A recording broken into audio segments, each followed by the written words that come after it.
রায়ের পরেও সারা দেশে চিকিৎসকদের কর্মবিরতি অব্যাহত। জরুরি বিভাগ সহ বন্ধ হাসপাতালের সমস্ত সেবা, দিশেহারা রোগী ও স্বজন।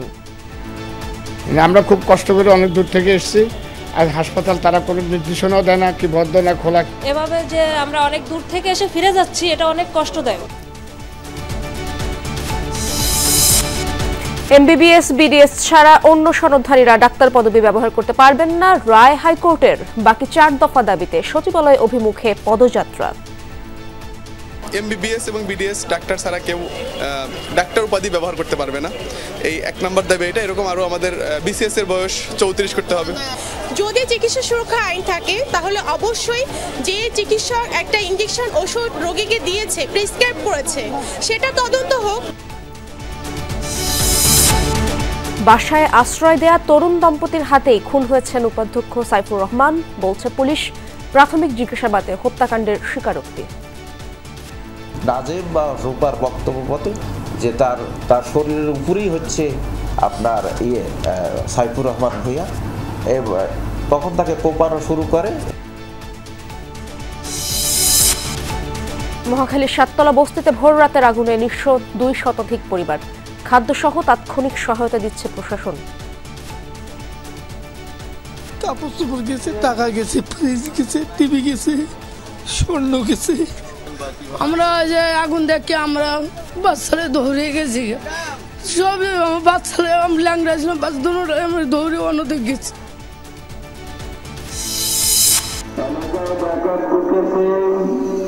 আমরা সকলে সতর্ক থাকি।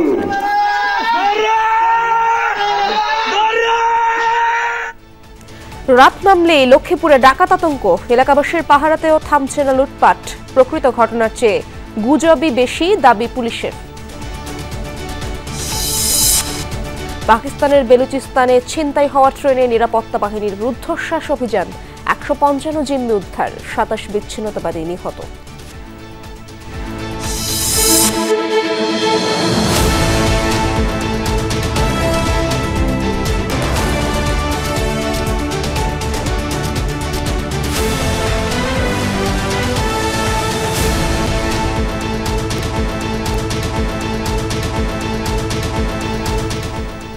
আমন্ত্রণ দুপুরে বাংলাদেশে। আপনাদের সঙ্গে আছি আমি ইশরাত জাহান।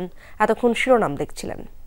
এমবিবিএস ও বিডিএস ছাড়া ডিপ্লোমা কিংবা অন্য সনদধারীরা নামের আগে ডাক্তার পদবি লিখতে পারবেন না। দুপুরে বিচারপতি রাজেক আল জলিল ও সাথিকা হোসেনের হাইকোর্টের বেঞ্চ এই আদেশ দেন। ডাক্তার পদবি ব্যবহার সংক্রান্ত রিটের শুনানিতে এই রায় দেন তারা। আইনজীবীরা জানান, এই পর্যন্ত যারা ডাক্তার পদবি ব্যবহার করেছে তাদের বিরুদ্ধে কোনো ব্যবস্থা নেওয়া হবে না। তবে আগামীকাল থেকে এমবিবিএস ও বিডিএস ছাড়া অন্য কেউ ডাক্তার পদবি ব্যবহার করলে আইন অনুযায়ী ব্যবস্থা নেওয়ার নির্দেশ দিয়েছেন আদালত।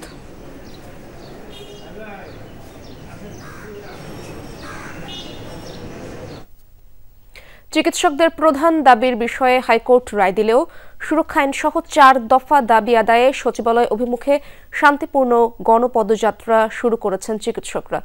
আন্দোলনরত চিকিৎসকরা বলেন, প্রেসক্রিপশন দিয়ে দেশের পুরো স্বাস্থ্য ব্যবস্থা ধ্বংস করছে ম্যাথস শিক্ষার্থীরা। এ সময় চিকিৎসকরা উপজেলা পর্যায়ে পর্যাপ্ত নিয়োগের পাশাপাশি চিকিৎসক সুরক্ষা আইন প্রণয়নের দাবি তোলেন। এদিকে চিকিৎসকদের আন্দোলনের কারণে সকাল থেকে দেশের বিভিন্ন সরকারি হাসপাতালে সেবা পাচ্ছেন না রোগীরা। খুলনা, কুমিল্লা, রাজশাহী, রংপুর, সিলেট সহ দেশের প্রায় সব হাসপাতাল ও মেডিকেল কলেজের ইন্টার্ন ও চিকিৎসকরা আউটডোরে সেবা বন্ধ রেখেছেন। জরুরি স্বাস্থ্যসেবা চালু থাকলেও হাসপাতালের গেট বন্ধ থাকায় ফিরে যেতে হচ্ছে রোগীদের। রাজশাহীতে প্রাইভেট চেম্বারও বন্ধ রেখেছেন চিকিৎসকরা। খুলনায় কর্মবিরতির পাশাপাশি চলছে বিক্ষোভ সমাবেশ।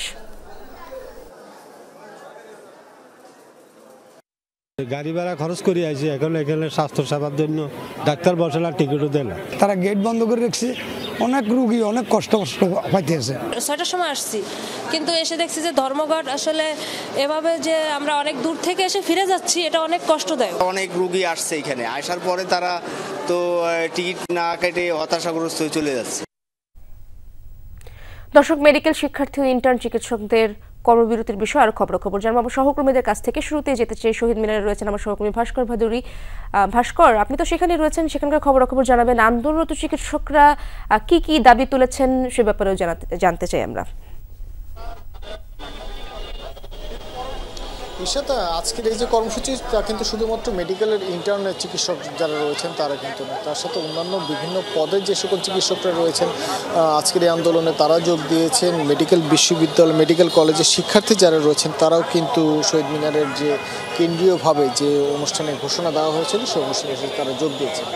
একটু যদি প্রেক্ষাপটটা তুলে ধরি, সকাল 11টা থেকে মোট 5টি দাবি নিয়ে দেশের বিভিন্ন পর্যায়ে যে সকল চিকিৎসকরা রয়েছেন তারা কিন্তু তাদের আন্দোলন চালিয়ে যাচ্ছিলেন এবং এই মুহূর্তে তাদের যে মোট 5টি দফা, তার মাঝে প্রথম দফাটি ছিল যে MBBS এবং BDS শিক্ষার্থী যারা রয়েছে তারা ব্যতীত, তা পাশ করা ব্যতীত কেউ নামের আগে চিকিৎসক লিখতে পারবেন না। এবং সেই বিষয়ে যখন দুপুর 1টার দিকে হাইকোর্ট থেকে রায় আসে, রায় আসার পরে কিন্তু আন্দোলনরত চিকিৎসকরা বলেন যে প্রথম দাবিটির পক্ষে তাদের মানা হলেও বাকি যে 4টি দাবি, সেই 4টি দাবি যতক্ষণ না পর্যন্ত পূরণ হবে তারা কিন্তু তাদের সেই আন্দোলন চালিয়ে যাবে। সেই প্রেক্ষিতেই শহীদ মিনার থেকে আন্দোলনকারী চিকিৎসকরা মিছিল সহকারে, যেটিকে তারা গণপদযাত্রা বলছেন, সেই পদযাত্রা সহকারে কিন্তু তারা সচিবালয়ের সামনে আসে। প্রাথমিকভাবে তাদেরকে পুলিশ আইনশৃঙ্খলা বাহিনীর সদস্যরাও দোয়েল চত্বরে বাধা প্রদান করে এবং তার পরবর্তীতে সচিবালয় শিক্ষা ভবনের সামনে যে মোড়টি রয়েছে সেই মোড়ে তারা বাধা প্রদান করেছে। এবং কিছুক্ষণ আগে চিকিৎসকদের যে কেন্দ্রীয় স্টিয়ারিং কমিটি গঠন করা হয়েছে চিকিৎসকদের পক্ষ থেকে, সেই স্টিয়ারিং কমিটির সিদ্ধান্ত নিয়েছে যে 15 জনের একটি প্রতিনিধি দল তারা স্বাস্থ্য মন্ত্রণালয়ে যাবেন এবং স্বাস্থ্য মন্ত্রণালয়ের দায়িত্বশীল কর্মকর্তা যাদের সাথে তারা আগে থেকে সময় নির্ধারণ করে রেখেছেন অথবা আগে থেকে সময় নির্ধারণ করতে পারবেন তাদের সাথে বৈঠক করবেন। বৈঠকের পরবর্তীতে কিন্তু তারা তাদের যে বাকি যে 4 দফা রয়েছে সেই 4 দফার বিষয়ে কী সিদ্ধান্ত হবে সেটি তারা জানাবেন। তবে এত পর্যন্ত ঈশাত এখন পর্যন্ত বলা যায় যে আগামীকাল চিকিৎসকরা কোনো ধরনের কোনো কর্মবিরতিতে যাচ্ছেন না।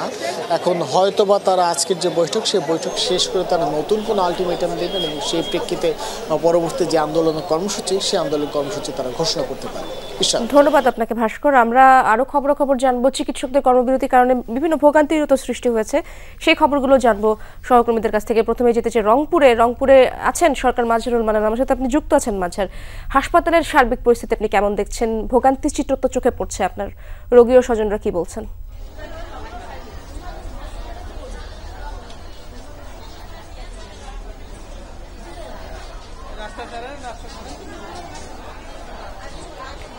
মাজহার, আপনি নিশ্চয়ই আমাকে শুনতে পাচ্ছেন, আপনি তো হাসপাতালে রয়েছেন, সেখানকার অবস্থা জানাবেন।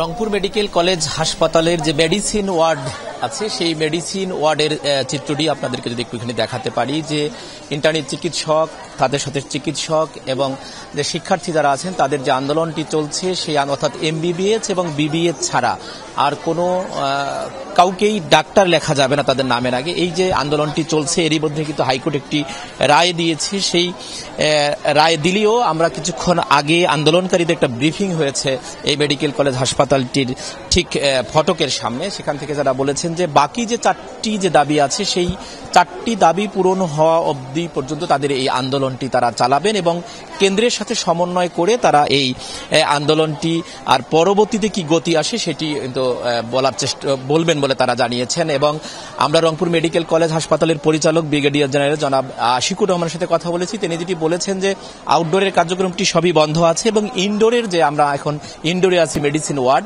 তিনি যেটি বলছেন যে এখানে ইন্টার্নি চিকিৎসক এবং চিকিৎসকরা একটা জরুরি টিম করে সেখানে কার্যক্রম চালাচ্ছে। আমরা যখন 12:30টায় ছিলাম আউটডোরে তখন আমরা আপনাদেরকে দেখিয়েছিলাম যে সেখানে কোনো ধরনের কার্যক্রম চলছে না এবং মানুষ খুব হতাশা এবং ক্ষোভ প্রকাশ করেছেন যারা সেখানে এসেছিলেন। এবং এখানে যারা আমরা যেটা জানতে পেরেছি এখানে কিছু কিছু কার্যক্রম চলছে, অর্থাৎ পরিচালক যেটি বলছেন যে এমার্জেন্সি ভাবে এটি করার চেষ্টা চলছে এবং একই সাথে আরও একটি দাবি করা হয়েছে যারা আন্দোলনকারী তাদের পক্ষ থেকে, আজ যে প্রাইভেট যে প্র্যাকটিস হয় সেই প্রাইভেট প্র্যাকটিসও যেন না করে চিকিৎসকরা, সে কথা তারা বলছেন।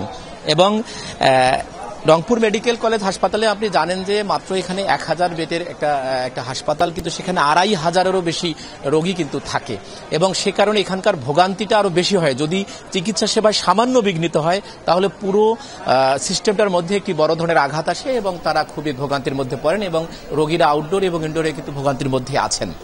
ভোগান্তির চিত্র জানাচ্ছিলেন আপনি মাঝার। আমরা এবার সিলেটের খবরাখবর জানতে চাই। আমার সহকর্মী নাবিল হোসেন আপনি আমার সাথে যুক্ত আছেন, সেখানকার মেডিকেল কলেজের খবরাখবর জানাবেন। চিকিৎসক ভোগান্তির চিত্র জানাচ্ছিলেন আপনি মাঝার। আমরা এবার সিলেটের খবরাখবর জানতে চাই। আমার সহকর্মী নাবিল হোসেন আপনি আমার সাথে যুক্ত আছেন, সেখানকার মেডিকেল কলেজের খবরাখবর জানাবেন। চিকিৎসকদের কর্মবিরতির কি অবস্থা দেখছেন এবং রোগী ও স্বজনরা কি বলছেন, তাদের ভোগান্তির চিত্র তো অবশ্যই দেখছেন আপনি।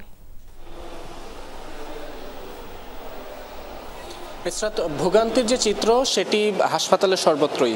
গতকাল থেকে Sylhet MAG Osmani medical college হাসপাতালের যে আউটডোর সেবা সেটি পুরোপুরি মূলত বন্ধ রয়েছে। ফলে এই যে হাসপাতালে প্রতিদিন 2,500 থেকে 3,000 রোগী তারা আউটডোরের সেবা নিয়ে থাকেন, তারা গতকাল থেকে এসে ঘুরে যাচ্ছেন, সেবা না পেয়ে বাড়ি ফিরে যাচ্ছেন। পাশাপাশি আসলে বেসরকারি হাসপাতালগুলোতেও যেহেতু একই অবস্থা, ফলে রোগীদের ভোগান্তির যে চিত্র সেটি আসলে হাসপাতালে এলেই বোঝা যায় এবং রোগীরা খুবও প্রকাশ করেছেন।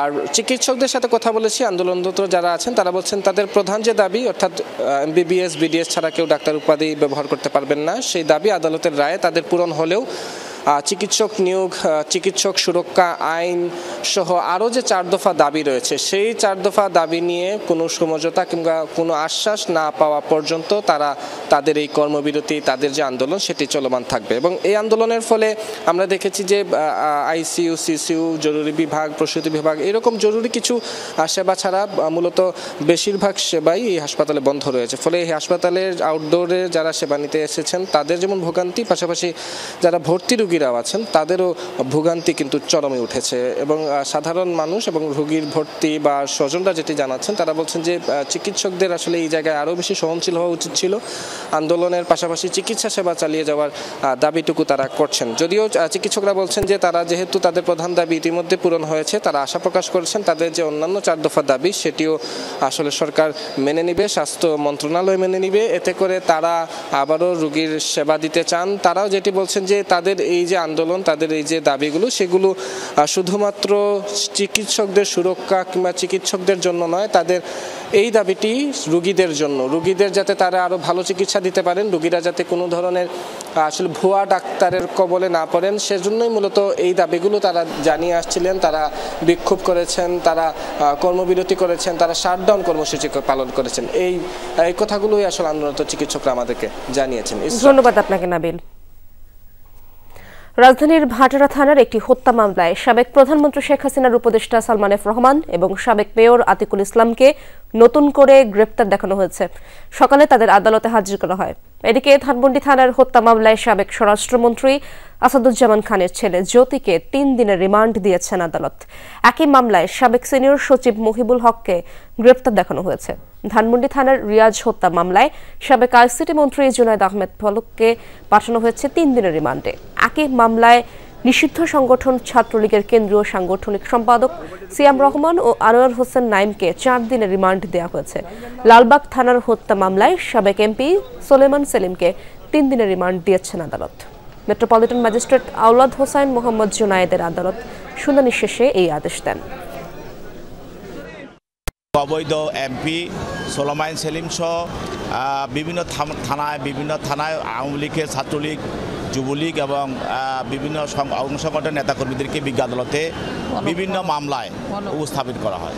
তার মধ্যে সালমান এবং আতিকুলকে একটি হত্যা মামলায়, ভাটা থানার একটি হত্যা মামলায় সৌন অ্যারেস্ট করা হয়, গ্রেপ্তার দেখানো হয়।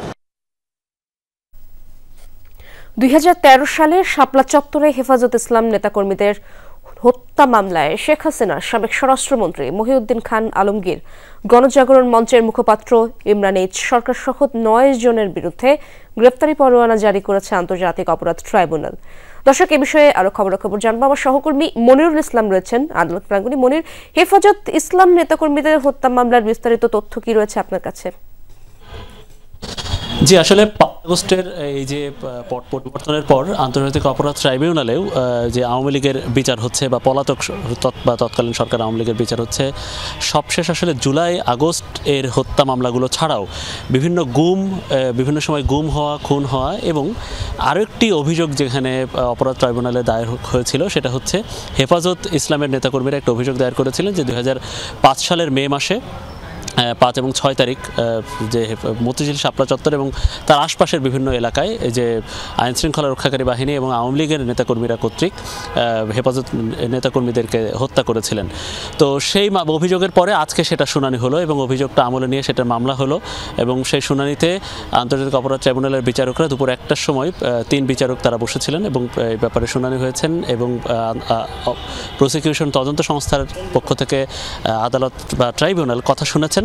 কথা শোনার পরে আদালত যে সিদ্ধান্ত দিয়েছেন বা একটা গ্রেফতারি পরোয়ানা জারি করেছেন এবং সেই গ্রেফতারি পরোয়ানায় এই যে হেফাজতের যে ঘটনায় ওই ঘটনায় সাবেক প্রধানমন্ত্রী শেখ হাসিনা, সাবেক স্বরাষ্ট্রমন্ত্রী মহিউদ্দিন খান আলমগীর যিনি অবশ্য মারা গেছেন, এছাড়া গণজাগরণ মঞ্চের মুখপাত্র ইমরান এইচ সরকার, সাবেক আইজি হাসান মাহমুদ খন্দকার, সাবেক আইজি বেনজির আহমেদ সহ মোট 9 জনের বিরুদ্ধে গ্রেফতারি পরোয়ানা জারি করা হয়েছে। এই 9 জনের মধ্যে 4 জনকে শোন অ্যারেস্ট বা গ্রেফতার দেখানো হয়েছে। তারা ইতিমধ্যে গণহত্যা মামলায়, জুলাই আগস্ট গণহত্যা মামলায় তারা কারাগারে আছেন। এই 4 জন যারা শোন অ্যারেস্ট যারা দেখানো হয়েছে তারা হচ্ছে স্বরাষ্ট্র প্রতিমন্ত্রী শামসুল হক টুকু, সাবেক আইজি শহীদুল হক, সাবেক সেনা কর্মকর্তা জিয়াউল হাসান এবং সাবেক পুলিশ কর্মকর্তা মোল্লা নজরুল ইসলাম। তো এর মধ্যে বাকি একজন মারা গেছেন এবং এর মধ্যে বেশ কয়েকজন যারা পলাতক। তো এই ঘটনায়, এই মামলায় আমরা প্রসিকিউশনকে জিজ্ঞাসা করেছিলাম যে এই ঘটনায় গণজাগরণ মঞ্চ কেন জড়িত হলো। আবার হচ্ছে একটা বড় প্রশ্ন যে আসলে হেফাজতে ইসলামের ওই ঘটনায় বা ওই মামলায় আসলে কতজন মারা গিয়েছিল ওই সময়। তো প্রসিকিউশন বলছে কতজন মারা গিয়েছে এটা এখনও পর্যন্ত তারাও নির্ধারণ করতে পারেনি, তদন্ত সংস্থা নির্ধারণ করতে পারেনি। এ ব্যাপারে তদন্ত হচ্ছে, কারণ ওই সময় 2013 সালে মানবাধিকার সংস্থা, সরকার, হেফাজত ইসলাম পক্ষ বা বিভিন্ন রাজনৈতিক পক্ষ বা বিভিন্ন সংস্থা একজন আলাদা আলাদা তথ্য দিয়েছিল। তো তদন্ত করে কতজন মারা গিয়েছিল এই বিষয়ে সার্বিকভাবে তারা স্পষ্ট করা হবে তদন্তের পরে। স্পষ্ট হলে সেই খবর পরবর্তীতে আমরাই জেনে নেব। আপনার কাছে ধন্যবাদ আপনাকে মনির। ধর্ষণ চেষ্টার জন্য হাবিবুল্লাহ বাহার কলেজের উপাধ্যক্ষ সাইফুর রহমান ভূঁইয়াকে হত্যার কথা স্বীকার করেছে গ্রেফতার নাজিম ও রূপা দম্পতি। সকালে সংবাদ সম্মেলনে কথা জানায় পুলিশ। ঘটনার 4 দিন আগে সাইফুর রহমান তার বাসায় আশ্রয় দিয়েছিলেন তাদেরকে। হত্যাকাণ্ডের পেছনে চুরি বা ডাকাতির কোনো মোটিভ নেই বলে মনে করছে পুলিশ। সোমবার ভোরে রাজধানীর উত্তরার উত্তরখান থানা এলাকার পুরানপাড়ার একটি বাসা থেকে রক্তাক্ত অবস্থায় উদ্ধার করা হয় হাবিবুল্লাহ বাহার কলেজের ভারপ্রাপ্ত উপাধ্যক্ষ সাইফুর রহমান ভূঁইয়াকে। হাসপাতালে নেওয়া হলে মৃত ঘোষণা করেন চিকিৎসক। এ ঘটনায় মামলা দায়ের করেন নিহতের ছোট ভাই। পরে ফরিদপুরে অভিযান চালিয়ে নাজিম রূপা দম্পতিকে গ্রেপ্তার করে পুলিশ। সংবাদ সম্মেলনে পুলিশ জানায় 4 দিন আগে কমলাপুর রেল স্টেশনে পরিচয়ের পর তাদের নিজ বাসায় আশ্রয় দেন সাইফুর। এরপরই বিভিন্ন উপায়ে রূপাকে যৌন হয়রানি করতেন তিনি। রান্নাঘর থেকে একটা বটি নিয়ে আসলো, বটি নিয়ে এসে তখনও নাজিম বা রূপার বক্তব্য মতে যে তার শরীরের উপরেই হচ্ছে আপনার সাইফুর রহমান ভূঁইয়া, তখন তাকে কোপানো শুরু করে। 9 তারিখ রাতে ঘুমিয়ে থাকা রূপাকে ধর্ষণের চেষ্টা করে সাইফুর। এ সময় স্বামী নাজিম বটি নিয়ে হামলা চালায়, উপাধ্যক্ষকে জখম করে তারা পালিয়ে যান। একটা রুমই শুধু একটা খাট রয়েছে, সেখানে বলতো অন্য রুমে থাকতে দিত না। একটা রুমই তারা শুধু 3 জনেই, মাঝখানে ছেলেটা থাকতো সাইফুর রহমান এক সাইডে, মেয়েটা এক সাইডে। বিভিন্ন সময় মেয়েটার গায়ে হাত দিত। তো এইভাবেই চলছিল। মেয়েটা খুবই বেশি এই বিষয়, তার স্বামীকে যেহেতু মেরে ফেলতে চায়, তো সে কারণে সে এটা ভয়ে তার স্বামীকেও কথাগুলো বলতে পারছিল না। নিহত সাইফুর রহমান স্ত্রীকে নিয়ে থাকতেন শান্তিনগরের একটি বাসায়। কয়েক মাস আগেই উত্তরখানে নিজস্ব বাড়ির কাজ ধরায় সেখানে বাসা ভাড়া নিয়ে একা থাকা শুরু করেন সাইফুর। রূপা এবং নাজিমের যে বিষয়টা, ওরা যে খুব বেশি শিক্ষিত মানুষ তাও না, হয়তো লেখাপড়া ওরকম নেই। রাব্বি সিদ্দিকী, যমুনা নিউজ, ঢাকা। আগুনের সব হারিয়ে খোলা আকাশের নিচে ঠাঁই নিয়েছে শত শত মানুষ। গভীর রাতে রাজধানীর মহাখালীর 7তলা বস্তিতে আগুনে নিঃস্ব অর্ধশতাধিক পরিবার। ফায়ার সার্ভিসের 8টি ইউনিটের প্রায় 1.5 ঘন্টার চেষ্টায় ভোর 5টা নাগাদ আগুন নিয়ন্ত্রণে আসে। আগুন লাগার কারণ নিয়ে অনুসন্ধান চলছে।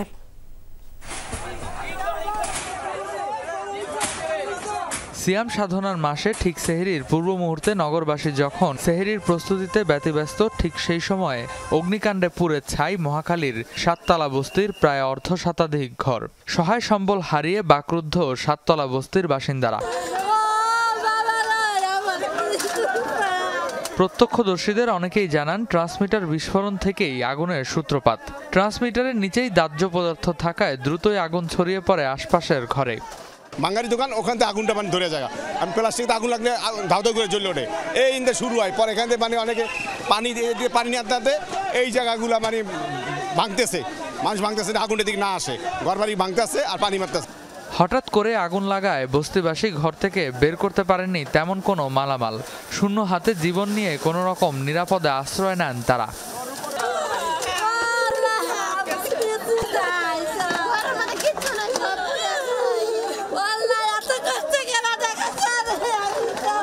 এই মিটার থেকে শর্ট সার্কিটেই আপনার আগুনটা লাগানো, নাহলে এছাড়া কিছুই না। ফায়ার সার্ভিস বলছে আগুনের খবর পেয়ে 10 মিনিটের মধ্যেই ঘটনাস্থলে পৌঁছায় তেজগাঁও ফায়ার স্টেশনের একটি ইউনিট। আগুন ছড়াতে থাকায় এরপর একে একে আরও 7টি ইউনিট যোগ দেয়। 1.5 ঘন্টার প্রচেষ্টায় নিয়ন্ত্রণে আসে আগুন। আনুমানিক 5টা 20 মিনিটের সময় আমরা আগুন নিয়ন্ত্রণে নিয়ে আসি। আগুন এখন সম্পূর্ণ আমাদের নিয়ন্ত্রণে আছে, বাট এখন ড্যাম্পিং ডাউন চলছে, আমাদের লোকজন ভিতরে ঢুকেছে। আপনারা দেখতে পেয়েছেন যে টিনের নিচে এখনো ছোট ছোট ফ্লেম আছে, টিন সরিয়ে আমাদের লোকজন কাজ করতেছে। ক্ষয়ক্ষতি এবং অগ্নিকাণ্ডের কারণ এটা এখনই বলা যাবে না, আমাদের অগ্নি নির্বাপন কাজ এখনো চলছে। আমাদের একটা কমিটি হবে, তদন্ত কমিটি, তারাই ক্ষয়ক্ষতির পরিমাণ এবং আগুন লাগার কারণটা বের করবে। ঠিক কি পরিমাণ ক্ষয়ক্ষতি হয়েছে তাৎক্ষণিকভাবে তা জানা যায়নি, মেলেনি কেউ হতাহত হওয়ার খবরও। তদন্ত কমিটির রিপোর্ট পেলে অগ্নিকাণ্ডের কারণ ও ক্ষয়ক্ষতির পূর্ণাঙ্গ চিত্র উঠে আসবে বলে জানিয়েছে fire service. Redwan Ahmed, Jamuna news, Dhaka. দর্শক, আগুনে পুড়ে যাওয়া সাততলা বস্তির বর্তমান চিত্র জানার চেষ্টা করব। আমার সহকর্মী শওকত মঞ্জুর শান্ত সেখানে রয়েছেন। শান্ত, রমজানের দিন বাস্তুহারা এই মানুষগুলো কোথায় আশ্রয় নেবে? পুনর্বাসনে কি কোনো ব্যবস্থা নেওয়া হয়েছে কিনা?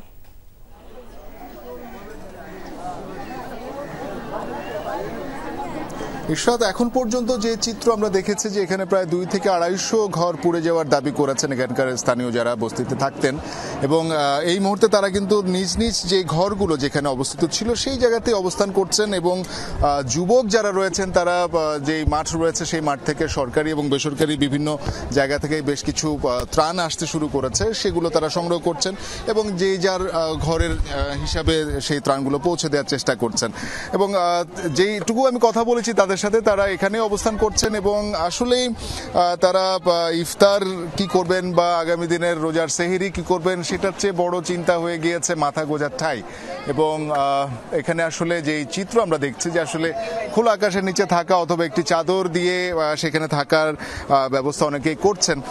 তবে এই জায়গায় যে আগুনের ঘটনা এটি কিন্তু এবারই প্রথম নয়, এবং যারা অনেকদিন ধরে এই বস্তিতে বসবাস করছেন তাদের কাছ থেকে যতটুকু শুনেছি যে এখানকার যে ট্রান্সমিটারটি রয়েছে সেই ট্রান্সমিটারটি বাস্ট হয় বা আগুন ধরে যায়, এবং এখানকার লোকজন যারা অভিযোগ করছিলেন যে এটার যে ধারণ ক্ষমতা সেই ধারণ ক্ষমতার কয়েক গুণ সংযোগ অবৈধভাবে কিন্তু এই বস্তিতে দেওয়া হয়েছিল, যেটি আসলে তাদেরই ক্ষতির কারণ হয়ে দাঁড়িয়েছে। এবং বেশ কয়েকজন বলছিলেন বস্তিবাসী যে আগুন এর আগেও বেশ কয়েকবার লেগেছে, স্থানীয় যারা আছেন দিনের বেলা হয়ে যাওয়ার কারণে সে আগুন তারা নিভাতে পেরেছিলেন, কিন্তু এইবার সেহরির আগ মুহূর্তে আগুন 2:30টার কিছু পরে আগুন, সেই সময়টাতে আসলে সবাই সংঘবদ্ধভাবে এগিয়ে এসে আগুনটা নিভাতে পারেননি বলেই নিয়ন্ত্রণের বাইরে চলে যায়, এবং এত হতাহত এখানে না ঘটলেও ক্ষতির কারণ হয়েছে অনেকটাই।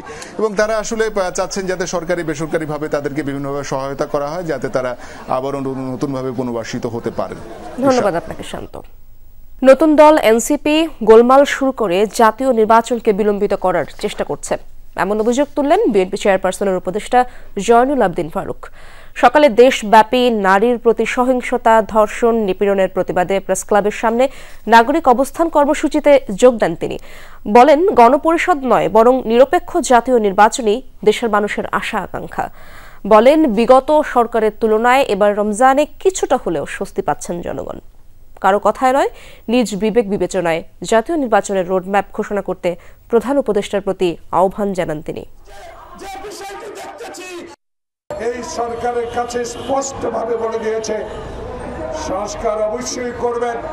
সংস্কারের নামে আবার আওয়ামী প্রতাত্তরা সুযোগ বুঝে কোপ মারবে, এটা থেকে বিরত থাকতে হলে আপনাকে অনতি বিলম্বে একটি নির্বাচনের ম্যাপ দেওয়া উচিত, রোড ম্যাপ দেওয়া উচিত। তামাক নিয়ন্ত্রণের কৌশলটাই ভুল।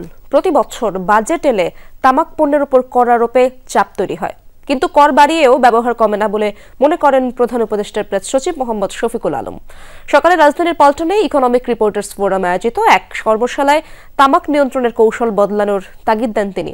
বলেন, দেশের নারীদের মধ্যে ধূমপানের প্রবণতা বাড়ছে, এটি চিন্তার বিষয়। প্রেস সচিব আরও জানান, তামাক নিয়ন্ত্রণে মন্ত্রিসভায়ও আলোচনা হচ্ছে। এর আগে আসন্ন বাজেটে নিম্ন স্তরের সিগারেটের দাম প্রতি শলাকা সর্বনিম্ন 9 টাকা করার প্রস্তাব দেওয়া হয়। অনুষ্ঠানে জাতীয় রাজস্ব বোর্ডের সদস্য ডক্টর আব্দুর রউফ বলেন, তামাক নিয়ন্ত্রণ এনবিআর এর একার পক্ষে সম্ভব নয়, সরকারের অন্য সংস্থাগুলোকেও এগিয়ে আসার তাগিদ দেন তিনি।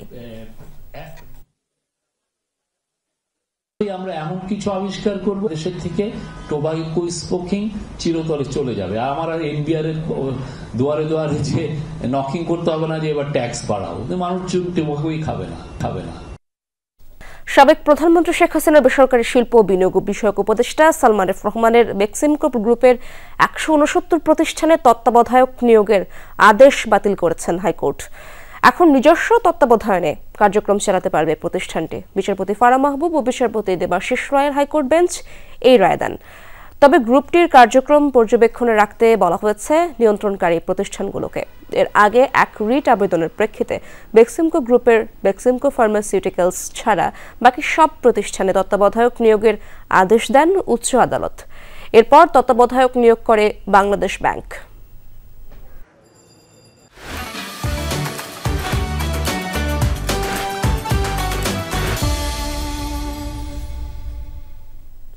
ফুটপাত থেকে শপিং মল, ঈদের কেনাকাটায় ভিড় বাড়ছে ক্রেতাদের। সকাল থেকে মধ্যরাত পর্যন্ত খুলনার বিপণী বিতানগুলোয় চলছে বেচাকেনা। ইফতারের পর ক্রেতাদের উপস্থিতি বাড়ে কয়েক গুণ। প্রতিবারের মতো এবারও দাম নিয়ে রয়েছে অভিযোগ। বিক্রেতাদের দাবি, দাম বেড়েছে পাইকারি বাজারে। আসছে ঈদুল ফিতর, নতুন পোশাকে সাজবে শিশু কিশোর সহ সব বয়সীরা। তাই এখন থেকেই কেনাকাটায় ব্যস্ত খুলনাবাসী। ফুটপাত থেকে বিপণী বিতান, কোথাও তিল ধারণের ঠাঁই নেই।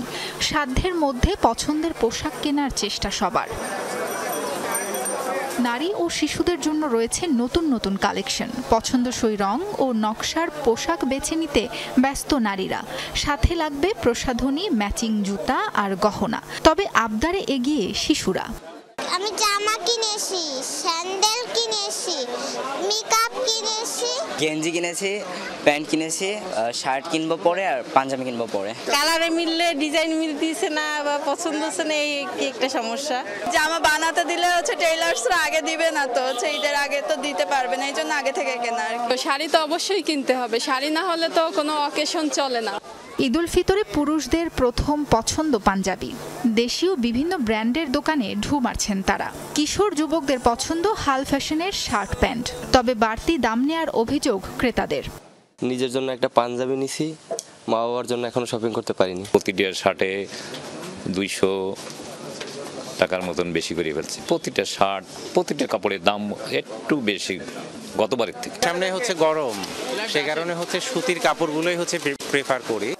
দাম নিয়ে ক্রেতাদের অভিযোগ অস্বীকার করছেন না বিক্রেতারাও। তাদের দাবি, পাইকারি বাজারেই দাম বেশি নেওয়া হচ্ছে। বিভিন্ন রকম মডেল ভরা করছে, জামা আছে এখানে, বিভিন্ন লেটেস্ট মডেল মাল আছে এখানে, আলহামদুলিল্লাহ। গাউন আছে, পদ্মজা আছে, তারপরে গারারা, সারারা, নায়রা, আফগান, তালেবান। গতবার থেকে দাম বেশি এবার, কারণ আমাদের তো কিনে আনতে হচ্ছে, আমরা কিনেই দিচ্ছি। আমরা বেশি কিনতেছি, বেশি দাম বিক্রি করতে হচ্ছে আমাদের। সকাল থেকে গভীর রাত পর্যন্ত কেনাকাটায় জনসাধারণের নিরাপত্তা নিশ্চিতে সজাগ প্রশাসন। মার্কেট এলাকায় ছিনতাই, চাঁদাবাজি, চুরি বা ইপটিজিং, নকল টাকা, এই সমস্ত প্রবণতা বৃদ্ধি পায়। এগুলোকে প্রতিরোধের জন্য আমাদের স্পেশাল টিম আমরা গঠন করেছি, যাতে কোনোভাবেই কোনো ছিনতাই বা চাঁদাবাজির মতো কোনো ঘটনা ঘটতে না পারে। খুলনায় ছোট বড় মিলে শতাধিক মার্কেট রয়েছে। 15 রোজার পর বেচাকেনা আরও বাড়বে বলে প্রত্যাশা ব্যবসায়ীদের। সাবরিনা লিজা, যমুনা নিউজ। রাত হলেই লক্ষ্মীপুরে বাড়ে ডাকাত আতঙ্ক। আজ এ বাড়ি তো কাল ও বাড়িতে ডাকাতি। রাতভর পাহারা দিয়েও থামানো যাচ্ছে না লুটপাট। স্থানীয়দের অভিযোগ, দিন দিন ডাকাতির ঘটনা বাড়লেও ধরাছোঁয়ার বাইরে লুটেরারা। তাই রাত হলে লাঠি সোঁটা নিয়ে এলাকাবাসীকেই নামতে হচ্ছে পাহারায়। তবে মূল ঘটনার তুলনায় আতঙ্কই বেশি ছড়াচ্ছে মত পুলিশের।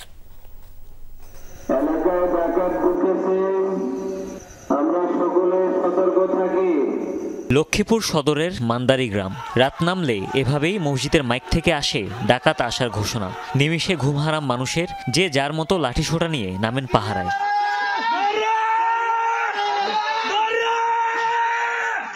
স্থানীয়রা জানায় লক্ষ্মীপুর জেলা জুড়েই বাড়ছে ডাকাত আতঙ্ক।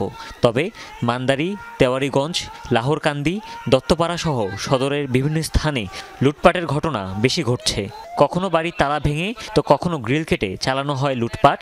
দারোয়ান, বাড়ির বাসিন্দাদের করা হয় মারধর, এমনকি ঘটেছে প্রাণহানির ঘটনাও। জোরে বাড়ি মারছে, ওইটা সিটকে ভেঙে গেছে। এরপর ঢুকতে চাইছিল, ঢুকার পরে আব্বা সামনে ছিল, আব্বা বাধা দিচ্ছে, আব্বার খুব একটা দিচ্ছে।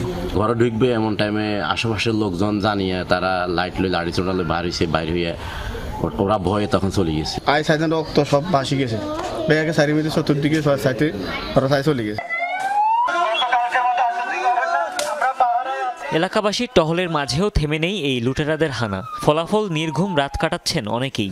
অভিযোগ, গুরুত্বপূর্ণ স্পটগুলোতে রাতের বেলা তেমন একটা দেখা যায়নি পুলিশি টহল।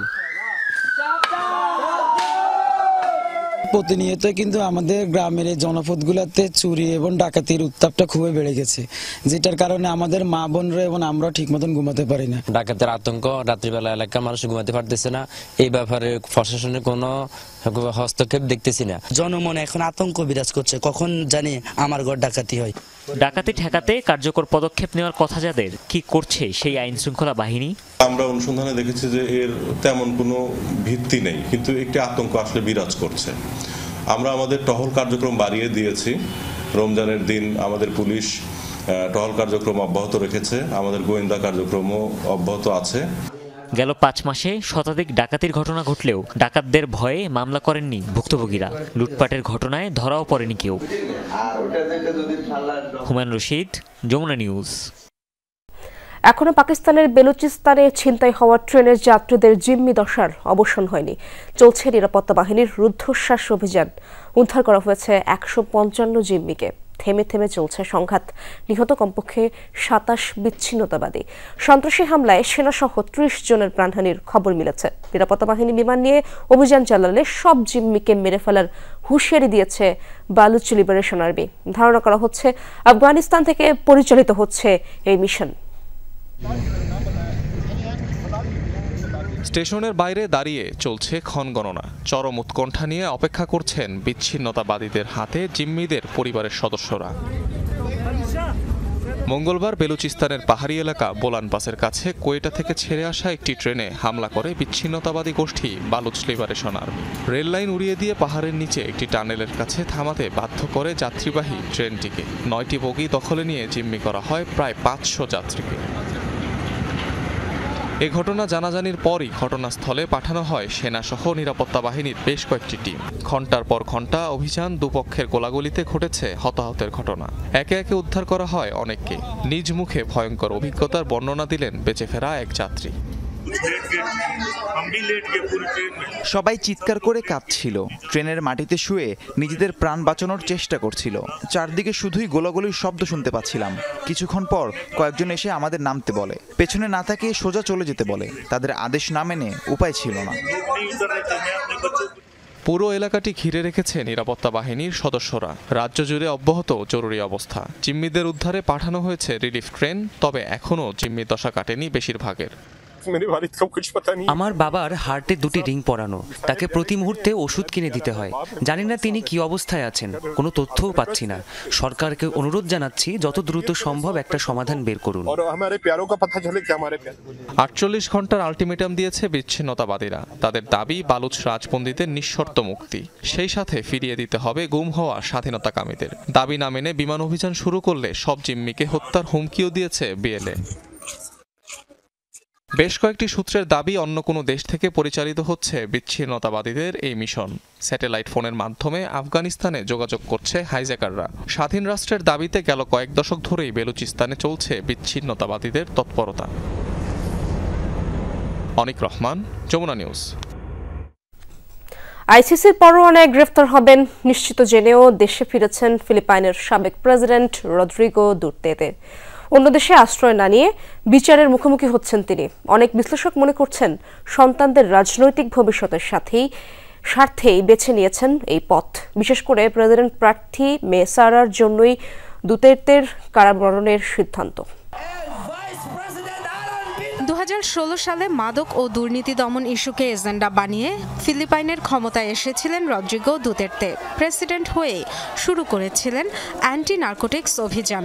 ব্যাপক মাদক বিরোধী অভিযানের নামে হাজার হাজার মানুষকে হত্যার অভিযোগ রয়েছে তার বিরুদ্ধে। 2019 সালে বিষয়টি নজরে আসে আন্তর্জাতিক অপরাধ আদালত আইসিসির। 2022-এ দুতের্তে ক্ষমতা থেকে সরতেই তদন্ত জোরদার হয়। অন্তত 12,000 মানুষকে হত্যার অভিযোগ ওঠে তার বিরুদ্ধে। গ্রেফতারি পরোয়ানা জারি করে আইসিসি। মঙ্গলবার চীন থেকে ফেরার পর ম্যানিলা আন্তর্জাতিক বিমানবন্দর থেকে গ্রেফতার করা হয় দুতের্তেকে। আইন কি বলছে? আমার অপরাধটা কি? আমাকে আইনি ভিত্তি জানানো হোক। এখানে কেন আনা হয়েছে? এরই মধ্যে বিচারের উদ্দেশ্যে নেদারল্যান্ডসের হেগে পাঠানো হয়েছে দুতের্তেকে। বাবার বিরুদ্ধে আইসিসির বিচার প্রক্রিয়াকে বেআইনি আখ্যা দেন মেয়ে ফিলিপাইনের ভাইস প্রেসিডেন্ট সারা দুতের্তে। একজন সাবেক প্রেসিডেন্টকে আইসিসির হাতে তুলে দেওয়ার কোনো আইনি ভিত্তি নেই। তাকে যেখানেই নেওয়া হোক আমরা আইনজীবী পাঠাবো। সাবেক প্রেসিডেন্টকে আটকের প্রতিবাদে রাজপথে নেমেছে তার সমর্থকরাও। তিনি দেশের জন্য যা করেছেন এবং প্রেসিডেন্ট হিসেবে যেভাবে দায়িত্ব পালন করেছেন তাতে তার সাথে এমন আচরণ ঠিক নয়।